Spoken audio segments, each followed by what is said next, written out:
Македонската емиграција може да се подели во два периода, иако е неделиво, бидејќи рековме тоа е органско и историски поврзана целина на македонскиот народ. Тоа е првата е поимидненското востание до Втората светска војна, каде што македонците по распрачување на Македонија како етничка Македонија одат во Италија, одат во Англија, оттам одат со прекоокеански бродови во Америка, посебно Јужна Америка, но тоа е првиот дел, да речем, на живење на македонската емиграција, која патувала преку Атина, преку Софија и преку Белград.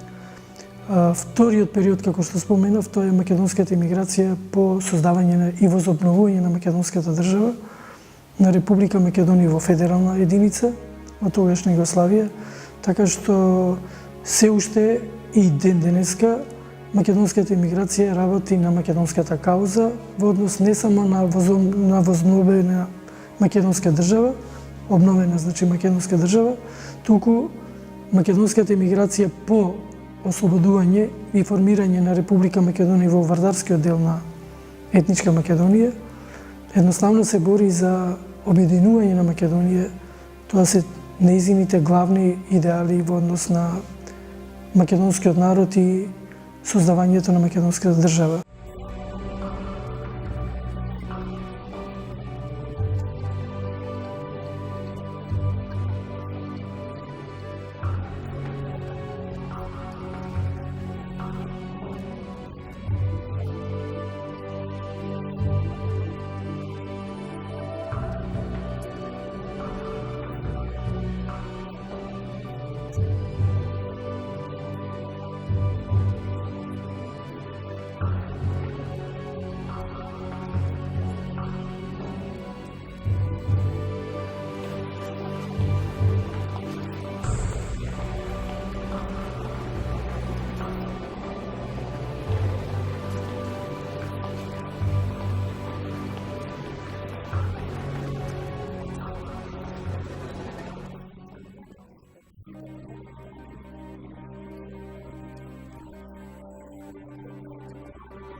Тогашната удба, македонците кои имале своји сваќања ги делеле на два вида непријатели. Едни ги нарекувале врховисти, пробугарски ориентирани, другите ги нарекувале вомаровци и третата категорија информировци.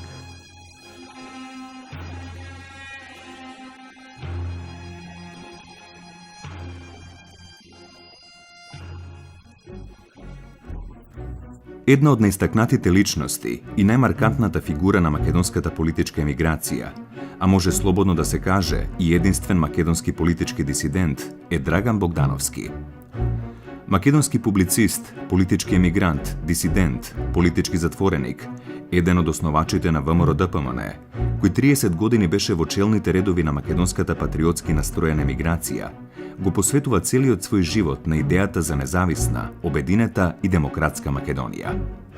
Со таквата своја дејност, Богдановски од своите младешки години, па речиси до својата смрт, беше изложен на невидени притисоци и репресија од страна на југословенските и македонските служби за државна безбедност, како и од европските разузнавачки служби.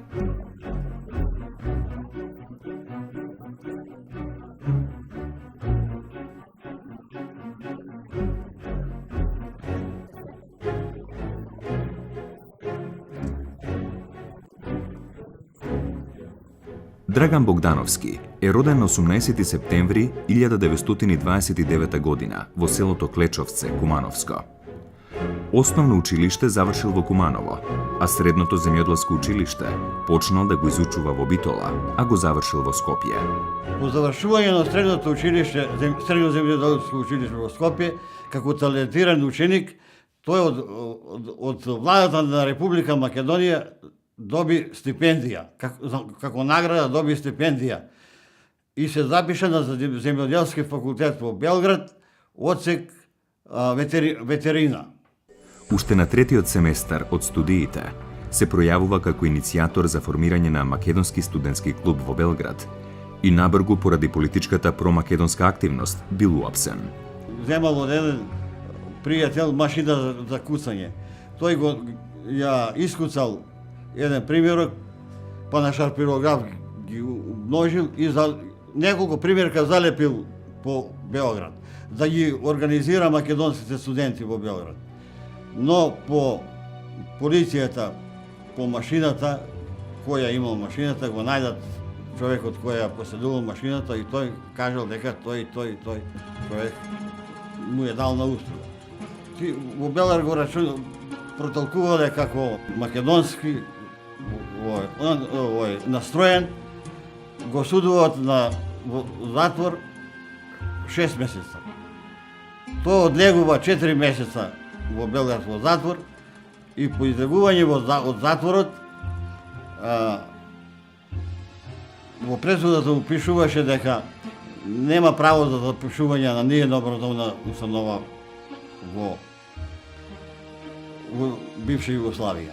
Оваа неакадемска мерка силно влијаела на неговиот животен пат.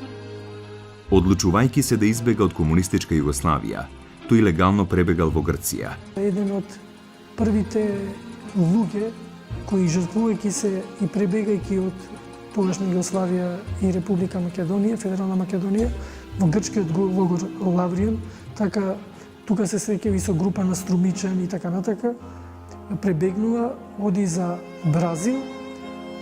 Драган Богдановски при крајот на 1951 година, заедно со други македонски емигранти, заминале со брод за Дженова, Италија, а оттаму за Аргентина и Бразил. Од почетокот на 1951 година до 1957 година ние немаме никаква информација за него. Дали е жив, каде е, што работи и дали е... Дури мајка ми излегуваше на гробишта со црна облека, раздаваше за него по тие наши селски адети.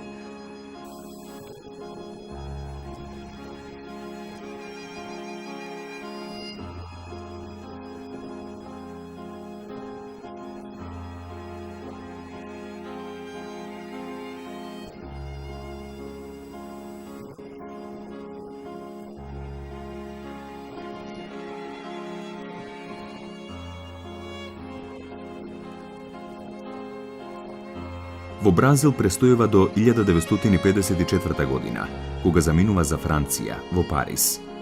Веднаш се запишува на престижната Сорбона. 1957 година тој студирајќи на Сорбона и пишувал за разни вестници,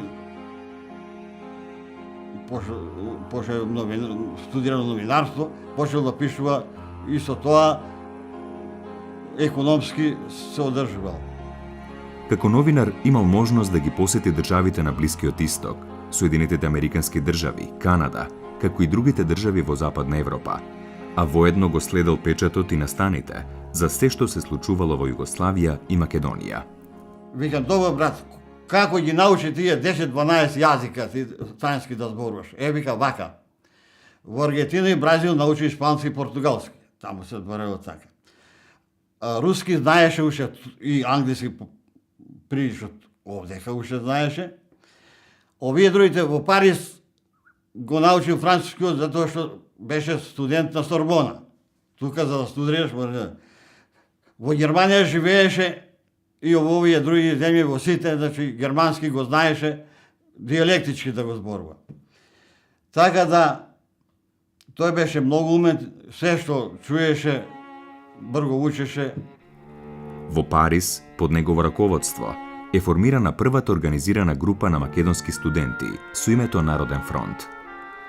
Групата действувала до 1957 година, а главна задача и била да ги врбува студентите и сите други што доаѓале на студирање и усовршување од комунистичка Југославија.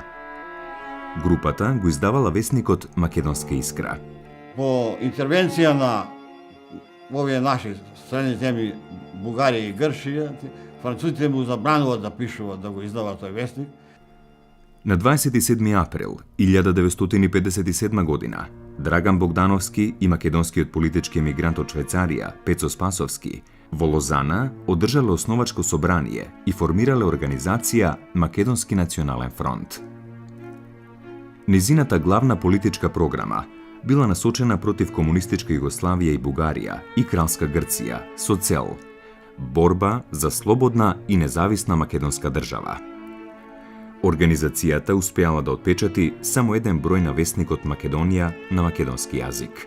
Во Париз се сретнува со својата идна сопруга Брит, по потекло од Норвешка, од Осло, и со неа се земаат, склопуваат брак.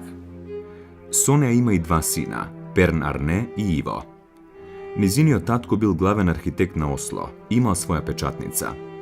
Во неговата печатница Богдановски го печатал списанието Македонска лоза, што излегувало еднаш месечно на македонски јазик со вкупно 9 броја.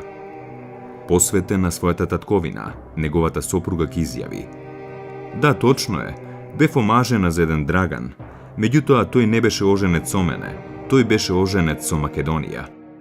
Ја запоставува фамилијата.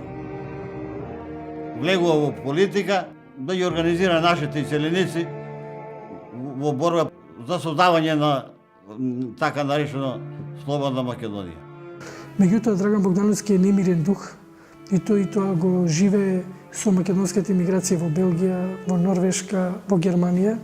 Списанието Македонска лоза станало орган на организацијата Македонски национален комитет, формирана од една мала група македонски емигранти од Гетеборг, Шведска, начело со Драган Богдановски и Миле Илиевски. Во 1960 година, организацијата Македонски национален комитет го преместува своето седиште во Осло со свој печатен орган, вестникот Слободна Македонија, уредуван од Драган Богдановски. Првата средба со Драгана е во Минхен. Се сретнавме со посредство на Благој Шамбески, кој живееше во Минхен. И така почнеме да контактираме, да разговараме за проблемите на Македонија, дека Македонија во оквирот на Југославија е подредена земја, дека таа е мачеха за македонците. После таа прва средба, прво видување со Драган Богдановски во Минхен, јас во него видов човек кој ми одговараше на мојата идеја исто, значи како човек кој сака да се спроведе иленденскиот идеал за слободна, независна, обединета Македонија, за решавање проблемите на македонскиот народ во оквирот во една обединета Европа. Од 14 до 16 јули 1967 година во градот Кил, Западна Германија, се одржал основачкиот конгрес на новата македонска емигрантска организација, Националниот совет на Ослободителниот комитет на Македонија. На конгресот присуствувале 60 македонски селеници, политички емигранти, работници на привремена работа во странство, студенти и научни работници што се наоѓале на студии на работа во странство, како извесен број делегати од Македонија. На собранието Драган Богдановски им се обратил на присутните со темата Македонија, земја на несреќни, во која меѓу другото истакнал: Македонија е земја на несреќни.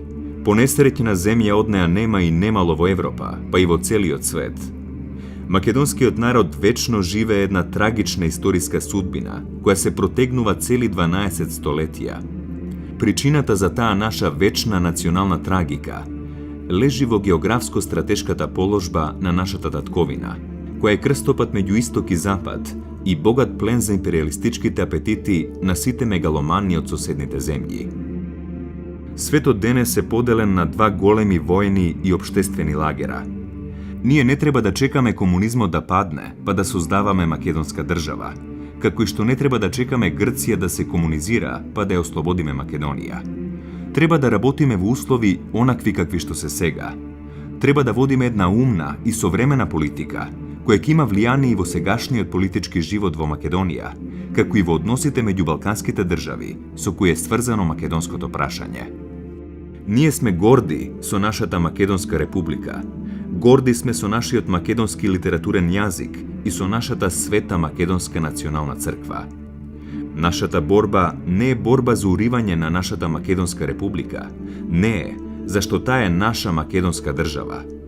Ние сакаме само да ги урнеме од власта србоманските предавници и од нашата Македонска република, да направиме македонски Пиемонт, обединителна јатка и за Пиринска и Егејска Македонија. И почнеме почесто да се среќаваме. Имаме средби, значи не само во Минхен, во куќата на Благој Шамбевски, него средби и во Париз. Тука со наши македонци. Излагаме, шетаваме, дискутираваме. Тек после дојде идеја 1971 година македонска нација, да се печати македонска нација. Се печатеше во печатницата во Минхен, кај еден унгарец, во Логос се викаше печатницата.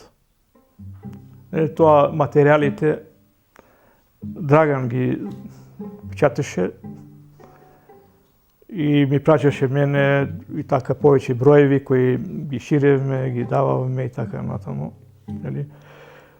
И постепено македонска нација стана борбено знаме на македонската емиграција.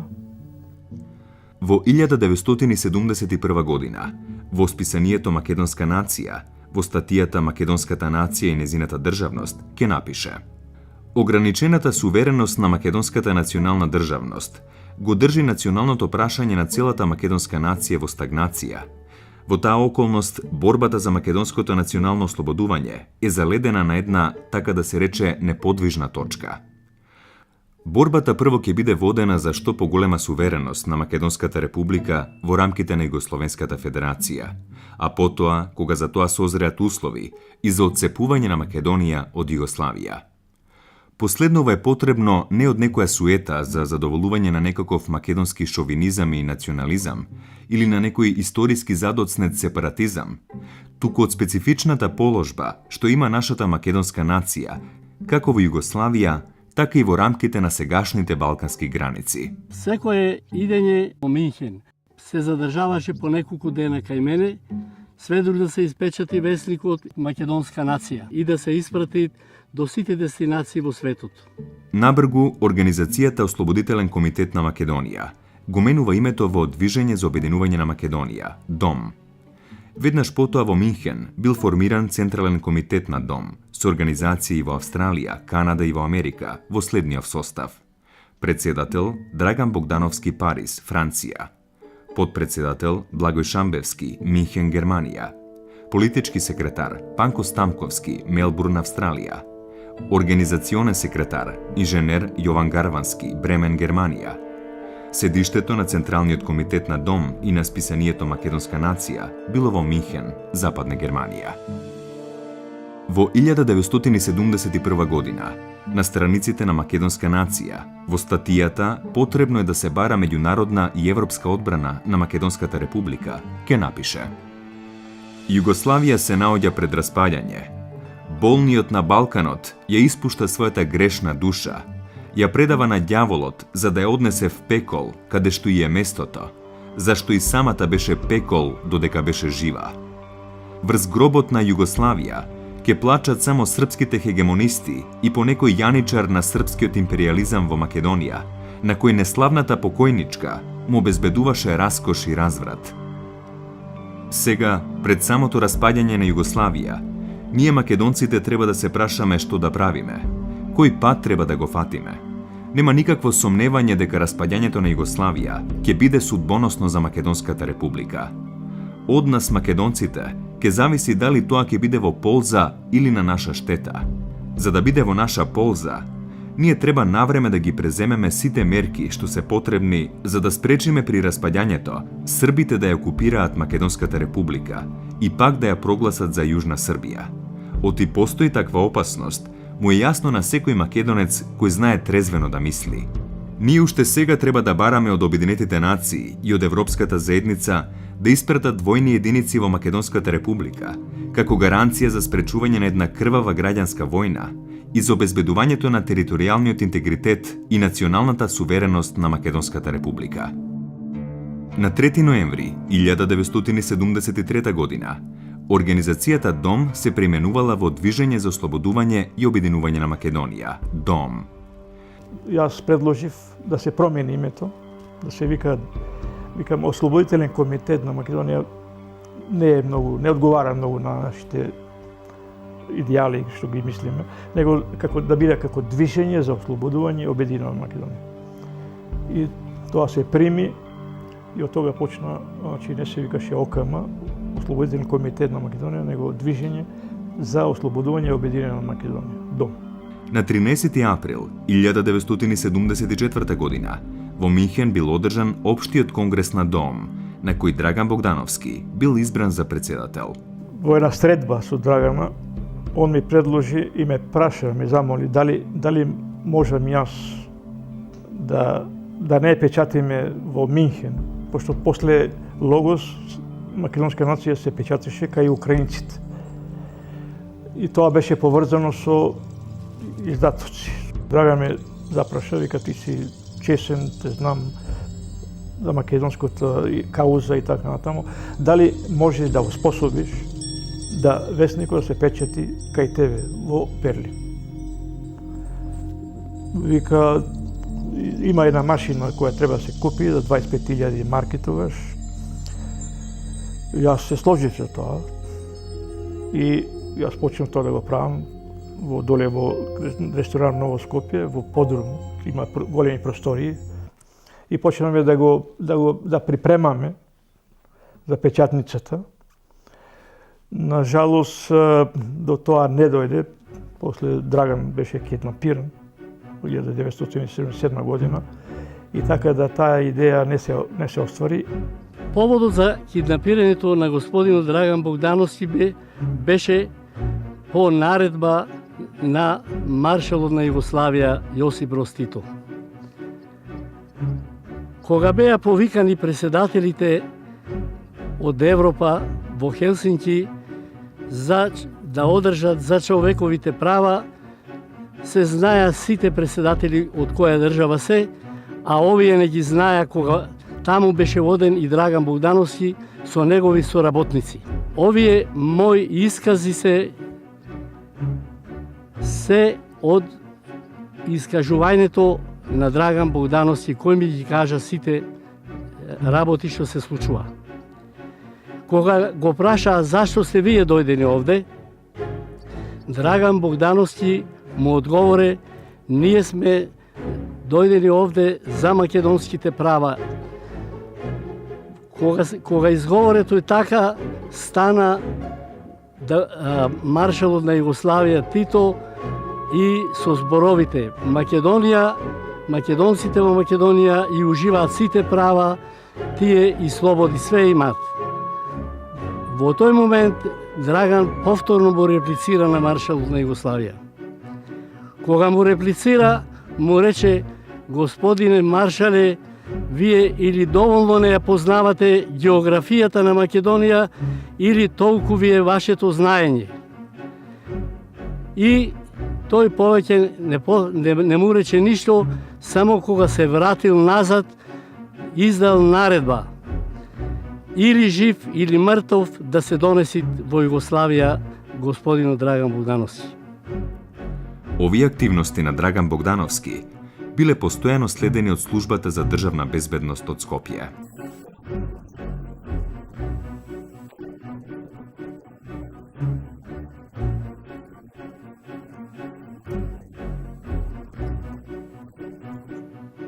Службата за безбедност УДБА почна да работи на то и едно време, кога се најавил Драган дека ќе дојде кај пријателот во Париз, за неколку дена ќе дојдам, пријателот одма му јаве на удба, бидејќи беше подкупен, и тие одма пристигна со се инспектори, со се доктор, со се медицинска сестра, и така го чекаа да стигне Драган Богдановски.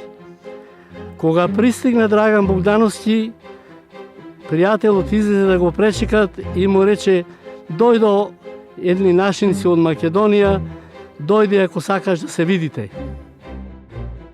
Кога влезе Драган во подрумската просторија, кај што му беше ресторанот, уште кога ја видел седнати тие дојдените, одма нозете му се враќале назад и приметил дека не се убави луѓе. И дојди, му рекол овај пријателов, седни, повели, седни. Кога седнал на столица, одма одназад му бил зададен еден удар по главата и Драган падна. Кога падна, повторно му ставиле крпа на устата и му ставиле дрога и како дрогиран го ставија во багажникот на дипломатската кола, која со дипломатската кола го донесо до Југославија во тоа време.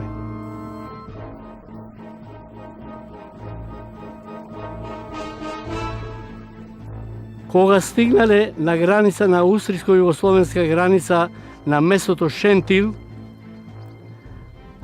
инспекторот Никола Илиевски рекол: отворете го капакот да го видите дали е жив или не е жив. Ако е жив, добро, ако не е жив, одма да го isfрлите вендек. Во тој момент Драган беше отрезнет, сите тие работи ги слушаше.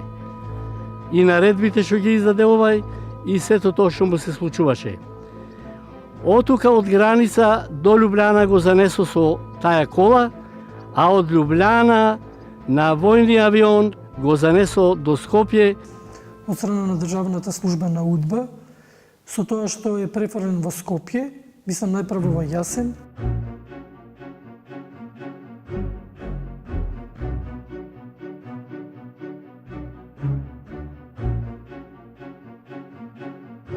Околу 2 години тајно бил чуван во забранетиот ловен резерват Јасен, кај Солунска глава, во близина на планинскиот дел на Караджица. Постојано бил испрашуван од инспекторите на службата за државна безбедност, за да ги открие своите политичко-емигрантски соработници низ Европа, нивната мрежа и дејност на организацијата во Европа и во светот. На една посета на Фрањо Херлевик, на тогашен министер на внатрешни работи на СФРЈ, кој бил дојден на ловење во Јасен, побрал средба со него и на средбата во 4 очи биле. Немал ни еден инспектор друг и овој Фрањо му вика: Драгане, пуно време си тука, вика, твоите мислат,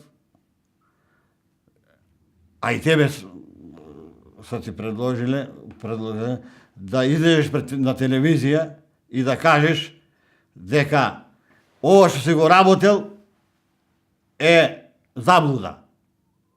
Сега, кога си дојден тука, си видел дека не е тоа што си мислел, дека тука се сменило на добро, све тој.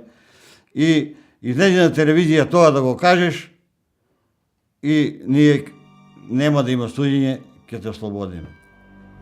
Но тој не се сложи со тоа. Кога разбравме дека Драган е киднапиран, јас се поврзав со Миле Илиевски, кој живееше во Гетеборг, и отидов кај него, останав неколку дена, и му предложив дали можеме да ја вклучиме Amnesty International да се заинтересира за киднапирањето и затварањето на Драган Богдановски.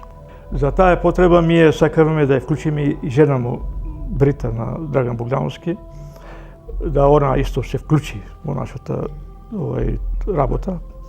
Меѓутоа, она ни напише едно писмо дека Драган Богдановски само децата ги има направено, 2 сина, и ни еден път не пратил ни 100 марки за издржавање на децата. И вика, он е влюбен во Македонија. Македонија му е жена, Македонија му е мајка, Македонија му е сестра. И она откажа соработка. Во декември 1978 година Богдановски бил префрлен во истражниот затвор Шуто Оризари во Скопје, каде 18 месеци останал во притвор изолација. Па во Шутка испитуване негде околу 18 месеци и декември 1978 година почнува судењето пред окружниот суд во Скопје, каде што председател на кривичниот совет е Миладин Стојановски, кој понатаму, колку што јас се сеќам, станува и директор на затворот на Идризово, а дека обвинител е Јово Трпеновски. Сметам дека при таквото судење е осуден и обвинуван со квалификација тогашниот кривичен закон на Југославија како државен непријател против југословенската држава и социјализмот, односно комунизмот. Македонската јавност за прв пат ќе биде запознаена за случајот Драган Богдановски преку објавениот судски процес против Богдановски во весникот Нова Македонија на 17 февруари 1979 година. Немам слушато за него ништо. Немав информација, ни ја, ни мојата фамилија цела, немав информација, се до прочитување во Нова Македонија за неговото суѓење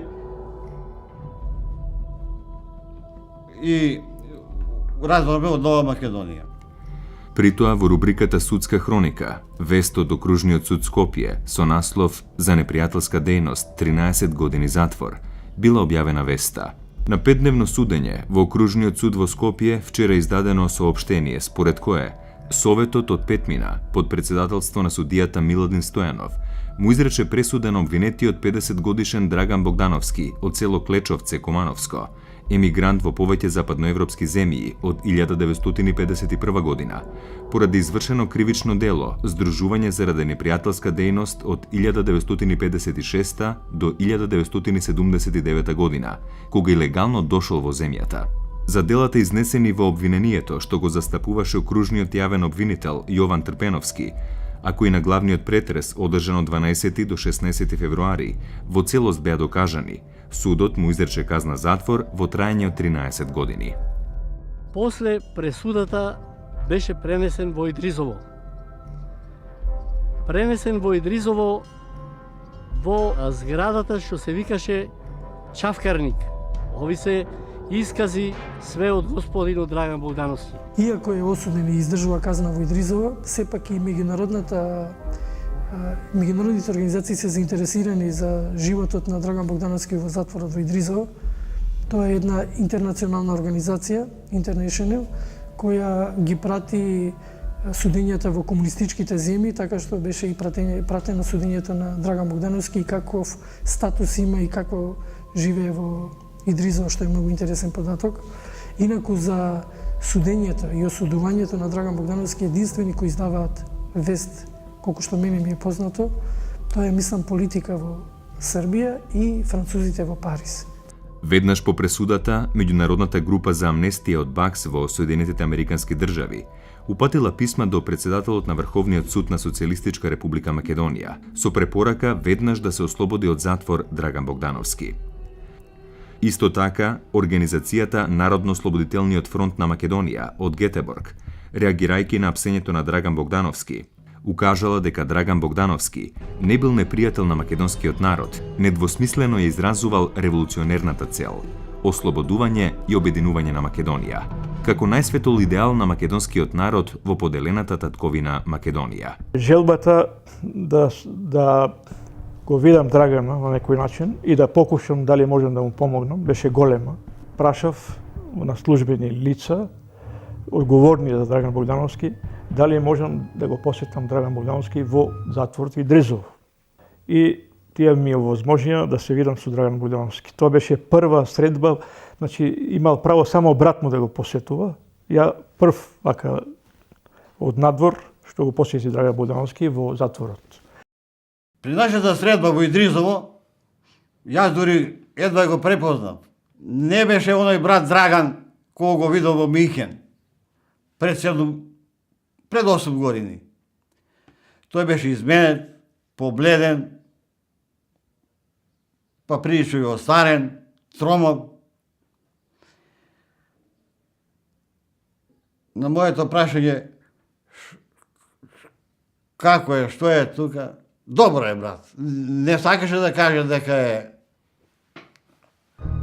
Бев единствен затвореник кој цело време беше под специјален режим на самици и изолација. Првата година во затворот, единствените луѓе што ги гледав беа чуварите кои ми носеа храна, што не е дозволено со ниеден закон. И подоцна, никогаш не бе во келија со други затвореници. По задолжителната работа ме водеа во келија на изолација, се до следниот ден во затвор. На моето прашање, каде ти беше потешко? Тука ли во Идризово или во Јасен? Тој вика, и двете работи беа ташки. Него за маш, за војвода, тој вика, ни едно, ни другото не беше тешко. Во Јасен имал секојдневни испитувања, за да ги барале да ги каже со работниците. Во затворот Идризово, на Драган Богдановски му било возможено да работи како библиотекар во библиотеката, при што се занимавал со обработка на теми од историјата на македонскиот народ. Според една белешка од Службата за државна безбедност од 11 февруари 1981 година, Богдановски во затворот исцело се ангажирал во опишувањето на историјата на македонскиот народ во 3 тома. На ваков начин, како што пишува изворот, тој сакал да ја докаже својата оддаденост на македонскиот народ и дека единствено го интересирало македонското прашање. Во исто време дури беше таму, му дојдоа од Норвешка и неговите синови. Не му дадо шанса да го видат татко му и поново се вратија синовите назад. Председателството на Социјалистичка република Македонија на 18 ноември 1987 година донело одлука за помилување на Богдановски, а е пуштен на слобода на 8 декември истата година. Нема можности каде да го сместат. Наводно немале стан за Драган Богдановски. Тога тие ми спомнаа, вика, ти би дали пари, вика, би помогнали за, викам, ја би помогнал, викам, колку пари би треба, колку би требало, тие ми спомнаа една сума од 20.000 марки, кои јас ги пратив по брат ми и ги добија тие пари. Му дават стан во Капиште, на 14 пат во една кула, и тој ни се јавува телефонски. Вика, јас сум слободен, ни каже улицата, како се, улица Васил Ѓоргов, кула тај и тај, стан, тој на 14 испрати. И ние се организираме тука, идеме, го видиме с цела фамилија, го посетиме во станот. На прашање, чиј е стан, кој ти го дали, тој вика, станот го купиле, дале паре, неговите соработници Јаковлевски. И сместен во тој стан, после разбрав дека таа зграда го припадала на полицијата и како Драга после ми кажуваше, тие постојано го пратиле. Дури некоја жена му пуштиле тамо да кобајаги да се запознае со љубовница, ама која била соработничка на службите. И кога иде од затвор, не беше оној Драган, брат Драган кој беше сиров, јак, веќе се разболува, почна да оди на страна со една нога, добива шекер. Ми се јави на телефон дека е пуштен на слобода и дека сака да дојде кај мене во Ресен да се видиме.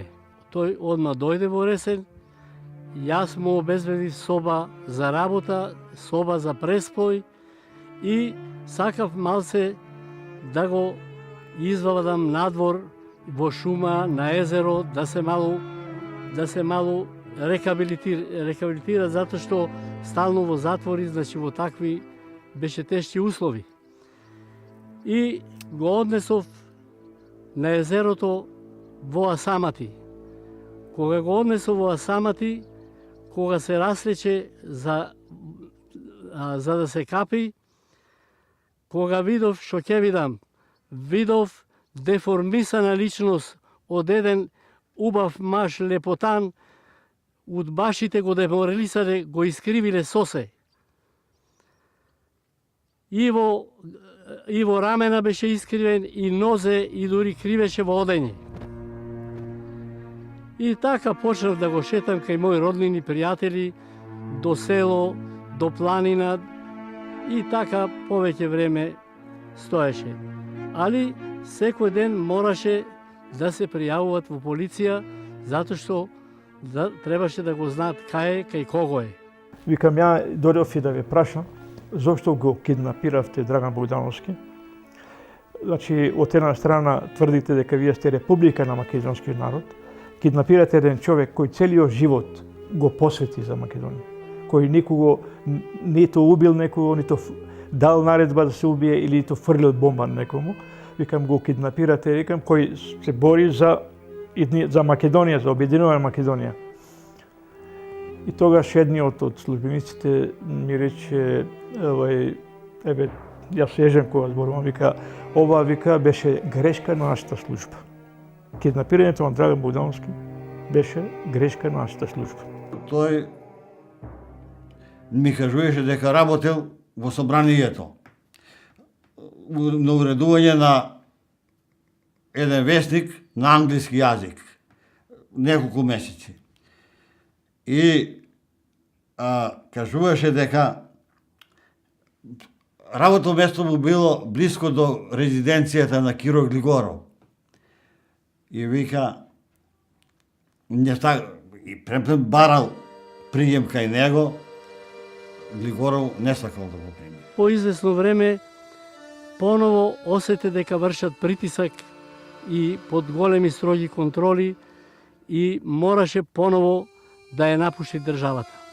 Во Стокхолм, Богдановски најнапред создал Координативен совет на Демократската партија за македонско национално единство, ДПМНЕ. За председател на советот бил избран Драган Богдановски, за подпредседател Панко Стамковски од Австралија, а за членови Миле Илиевски и Страхил Пеев од Шведска, Јонче Трајчевски од Австралија, Борис Петков и Данчо Бојковски од САД и Стојан Ковачев од Франција. На 23 јануари 1990 година Богдановски испратил барање до Сојузниот извршен совет на СФР Југославија во Белград и извршниот совет на СР Македонија во Скопје за враќање на македонската емиграција и за регистрирање на партијата Демократска партија на македонско национално единство. Нашево барање се состои главно од идната вистинска демократија во Југославија не може да биде својна само на поедини избрани народи. Право на вистински демократски живот има и македонскиот народ. Демократската партија за македонско национално единство бара право да се конституира и на територијата на Социјалистичка република Македонија, како Македонска демократска партија, рамноправна во сите права и задолженија со другите партии кои постојат во СРМ. Во април 1990 година Богдановски присуствувал на првиот консултативен состанок во Берлин за формирање на партијата ДПМНЕ во Република Македонија. Значи, 90 година Драган Богдановски ме викна на телефон и рече, Гоце, јас имам основано една партија. ДПМНЕ, Демократска партија за македонско национално единство. Ти, вика, постојано си ме поддржавал, 30 години соработуваме, дали сака да ме поддржиш, да ја оствариме и целта, вика, сега со паѓањето на Белинскиот зид почнаа да дуваат други ветришта, дека можеме сега тоа што го правиме во емиграција да го спроведеме во дело во внатрешноста во Република Македонија. И ми спомна дека он успоставил контакти со луѓе во внатрешноста кои би можеле да дојдат во Германија на еден разговор, дискусија. И ме праша да каде предлагам ја да се стретнеме. Прво беше дискусија да се стретнеме во Целе, тоа е близу Ханофер, во хотелот на еден наш македонец. Меѓутоа, после тој рече, после неколку дена ми рече дека подобро да се стретнеме во Минхен, за луѓе во Македонија поблиску им е Минхен и поедноставно во Минхен да се стретнеме. Тога разбрав дека дошле Љупчо Георгиевски, Борис Мејковски и Владо Транталовски. Требало Голубовски да дојде, само бил болен или пашур не му бил во ред, не знам што. И тие му рекле, каде е Гојко, го нема. Драган рекол, он е вика како германец, точен е вика. Точно ќе дојде на време. Кога Драган повторно се врате во Германија, ми се јави на телефон да иземам Љупчо Ѓорѓиевски и Змејковски да заминиме за Минхен. И ни кажа дека ќе ве чекам во строгиот центар на Минхен. И кога стигнавме таму, ни пречека Драган Богдановски и Гојко Јаковлевски. За целиот наш престој таму дури бебне финансираше Гојко Јаковлевски. И после неколку дена сите припреми што беа извршени, статут, деловник за работа на партијата и сите други додатни работи ги зедовме и се вративме назад. Кога се вративме назад, директно дојдовме во Ресен во мојата куќа. Кога дојдовме тука, викнавме други што изнаевме дека се заинтересирани за партијата. Во иницијативниот одбор за одржување на основачкото собрание на ВМРО-ДПМН, покрај Љупчо Георгиевски, ќе влезат Борис Мејковски, Дијана Транталовска, ќерка на Владо Транталовски, Ванчо Механџиски, новинар во весникот Нова Македонија, и Ванчо Врчков, професор по англиски по потекло од Пиринска Македонија. На 17 јуни 1990 година, во Домот на младите 25 мај во Скопје, се одржало основачкото собрание на партијата ВМРО-ДПМН. За кратко време Драган Богдановски на 5 август дошол од Шведска во Скопје, пречекан од околу 150 членови и симпатизери на ВМРО. Уште во првото интервју, дадено на 7 август за весникот Вечер, под наслов "Сега се решава судбината на Македонија", тој на прашањето дали неговото враќање во татковината е за постојано, одговори: "Се надевам дека ќе биде така. Моја должност е денес кога се решава судбината на Македонија, да дојдам да бидам заедно со мојот народ. Ако бидам одделен од него во овој историски миг, јас нема да бидам достоен на своето политичко минато." На првиот конгрес на ВМРО-ДПМН, одржан на 6 и 7 април 1991 година во Прилеп, Драган Богдановски, како почесен претседател на ВМРО-ДПМН, го поздравил конгресот, обраќајќи им се на присутните 238 делегати и гости со зборовите: "Сигурен сум во понатамошниот успех на партијата ВМРО-ДПМН, што победи во повеќепартискиот систем. Ве поздравувам за обединување во ВМРО-ДПМН и овој конгрес да остане конгрес на македонското единство. Во вас гледам македонски комити и војводи. Апелирам да се сплотиме околу ВМРО-ДПМН и конгресот да биде конгрес на единство на Македонија. Ве поздравувам и ви пожелувам успешна работа." Предлагам господинот Драган Богдановски да го избереме со акламација за почесен претседател на нашата партија.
Го замолувам господинот Драган Богдановски барем со неколку зборови да се обрати до учесниците на конгресот.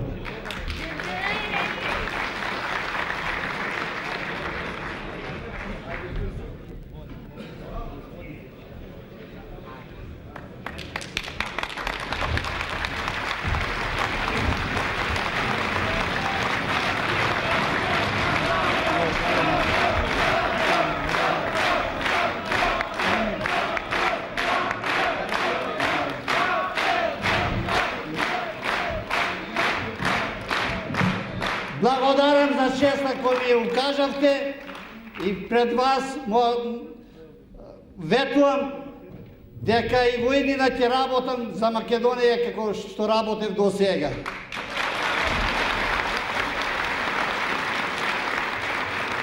Мојата желба е да вториот конгрес на ВМРО ДПМН го одржиме во Солун. Бидете живи и здрави. Благодариме на господин Драган Богдановски.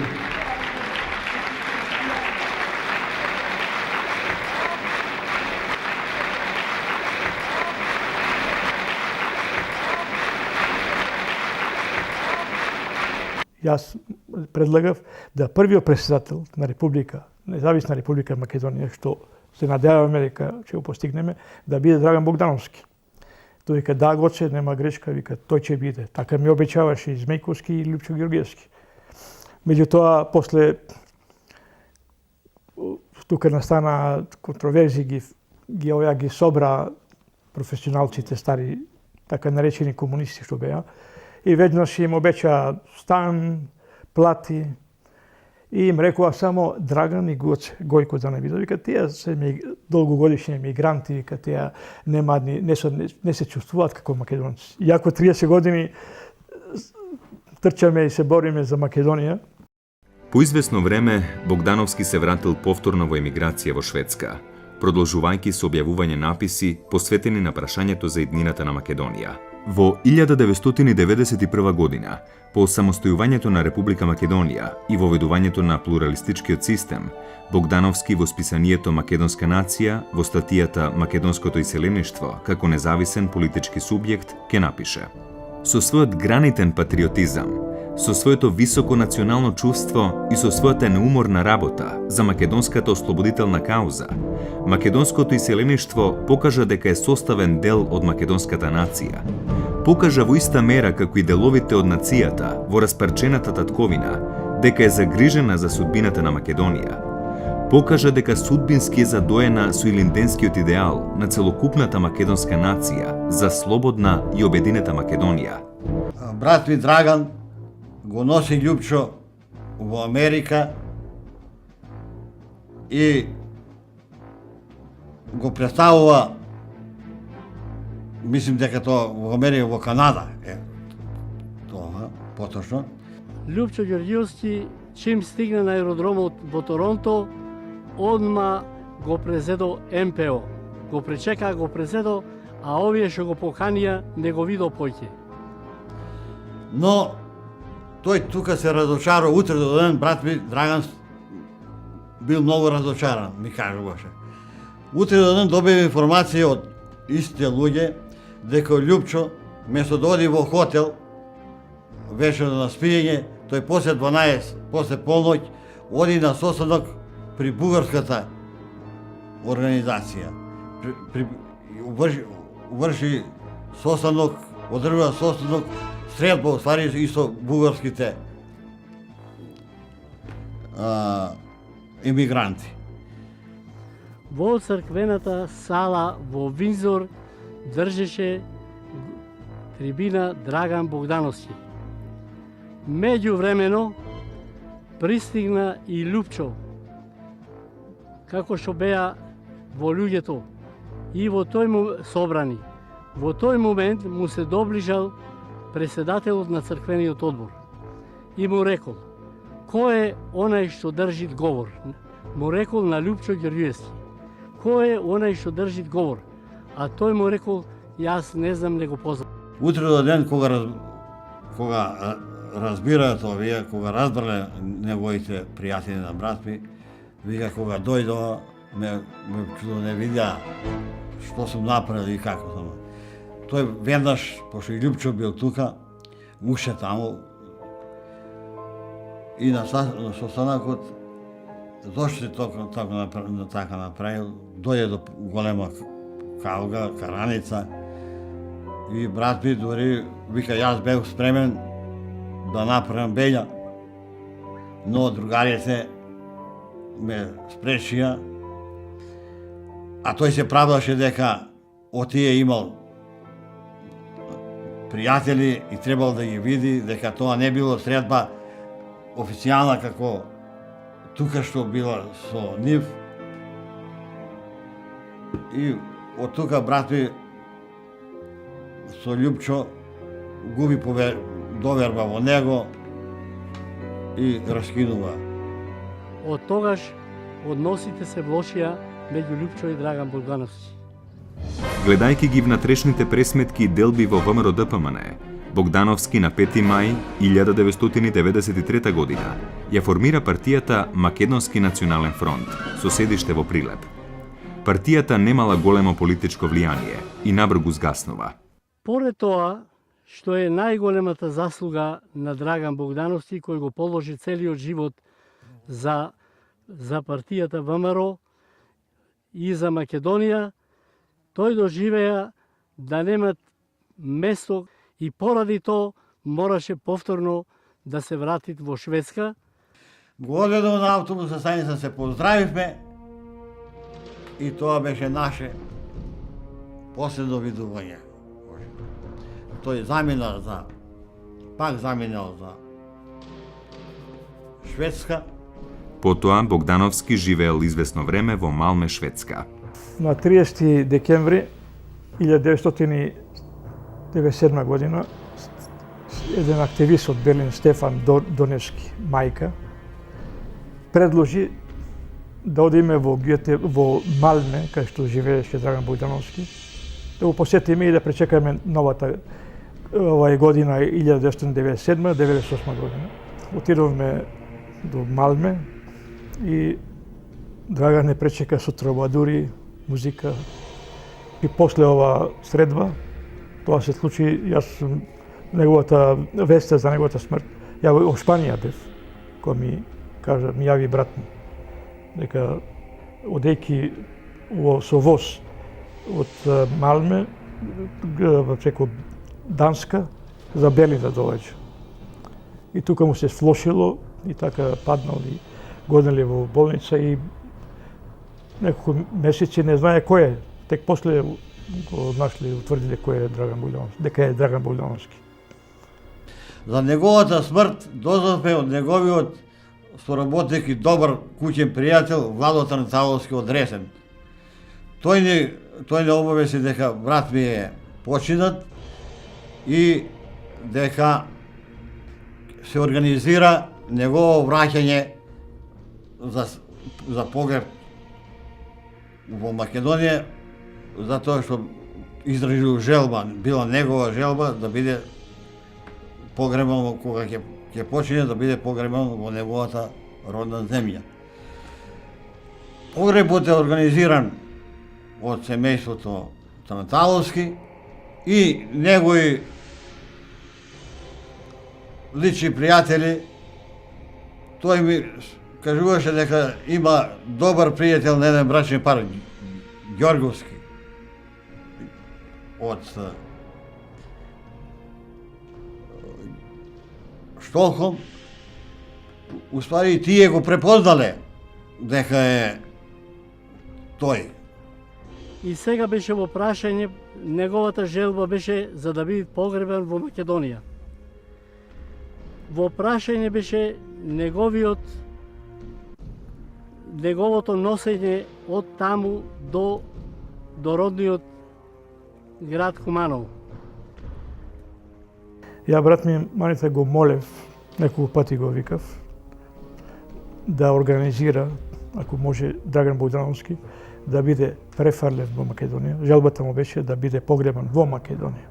И му реков, дадва на знање, викам, еве, сакам од ВМРО, челниците, Љупчо Георгиевски, Змејковски и сите останати на чело да го пратат до гробиштата во Куманово. Меѓутоа, овој мане ми јави дека тие откажа да сакале. На погребот во Куманово беа присутни целото семејство на Драган Богдановски и моето семејство од Ресен, како и дел од Општинскиот комитет на Ресен. А од страна на ВМРО ДПМН, од Централниот комитет, беше дојдено само едно дете со едно цвеќе. Ништо друго повеќе не дојдоа, нити една свеќа да запалят од извршниот комитет на ВМРО ДПМН. Во станот во кој живеел било пронајдено само едно писмо за партијата ВМРО ДПМН, кое сакал да го објави во весникот Нова Македонија. Тоа било негово последно писмо со неговите последни проштални зборови. Досегашната историја на ВМРО ДПМН јасно покажува дека таа со многобројноста на своето членство, со своето семејство во демократскиот систем на македонскиот парламентаризам, е најголемата и најзначителна македонска партија. Ниедна друга партија не ги изразува стремежите и надежите на македонскиот народ за една посреќна утрешнина како што тоа го изразува ВМРО ДПМН. Во ВМРО ДПМН се организирани најпатриотските политички сили на нашата македонска нација. Затоа е чест и гордост да се биде член или симпатизер на ВМРО ДПМН. Преку ВМРО ДПМН блескаат во нова историска содржина идеалите на славниот Илинден 1903. Идејно и со своето полувековно политичко минато припаѓам на ВМРО ДПМН. Како ВМРО-вец сакам да умрам и да бидам испратен во гробот од мои ВМРО-вци. Македонија изгуби уште еден голем борец и треба исто тоа да се понесе иницијатива да може Драган Богдановски да се рехабилитира. Сонот на Драган Богдановски, на најголемиот македонски политички емигрант и дисидент, идеологот, основачот и таткото на партијата ВМРО ДПМН и визионерот на современата македонска државност се оствари. Македонската држава, за која со децении во емиграција се бореше и страдаше, ја виде самостојна и независна.